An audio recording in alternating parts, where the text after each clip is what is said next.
Hi, I'm Allie Hamilton from yogisanonymous.com, and I wanted to talk about the snarkiness trap.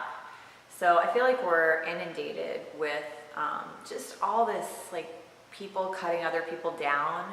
It's in the culture. So, even if you don't, for example, watch the gossip shows or buy those magazines, if you go to the store, you're probably going to see that stuff. And it's just, I'm amazed when I'm like at a checkout counter and there's just one after the other, covers of like this person, this horrible thing that they did, or how their life is falling apart, or how they're getting out of rehab for the 20th time. And it's really sad that that is a compelling story, that that's something that people want to look at. Like, oh yeah, let me read about how this other person is completely screwing up their life so I feel better about my life. And unfortunately, that is a seed that just like grows and grows and grows, and you can allow that to become your default setting. So, you're out with your friends and you see someone and it's like, look at that outfit, do they not have a mirror? I mean, just all this kind of mean, it's not just, mean conversation. And people joke around with each other. Sometimes they say things, words are powerful. And when you're dealing with sensitive people who are open, who are doing the work to have their hearts open, it's like you could say something and maybe you're joking, but if there's meanness underneath it, it's really not funny. Sarcasm is, it can really be a shield.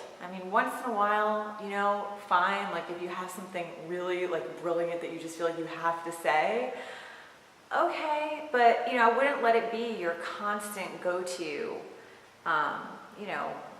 modus operandi there, because it gets old. And I think if you're hard all the time, there's something really soft underneath that, like there's pain there. And to be willing to just be quiet when you feel like you're judging other people or you're cutting other people down, to let that be a cue to yourself to get quiet and figure out what's happening inside you. Are you feeling that deeply insecure that you need to make yourself feel better by putting other people down? That's probably not like where you want to be coming from in your life. For anybody, that dishonors you. It dishonors like the people that you're just, the whole experience of being a human being. It's really about uplifting people. That's what makes you feel good, is using whatever you've got, sharing it to make other people feel good. That's the best feeling that I know.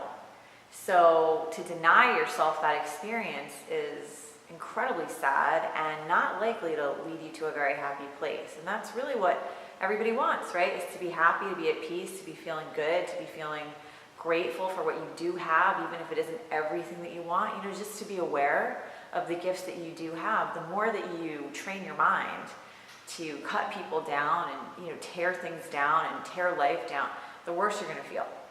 So just really encouraging you to pay attention to what you're feeding yourself.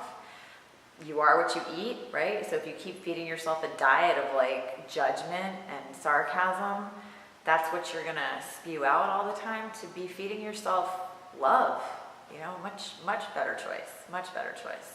Stay away from those awful magazines. Wishing you love and laughter and so much more. Namaste.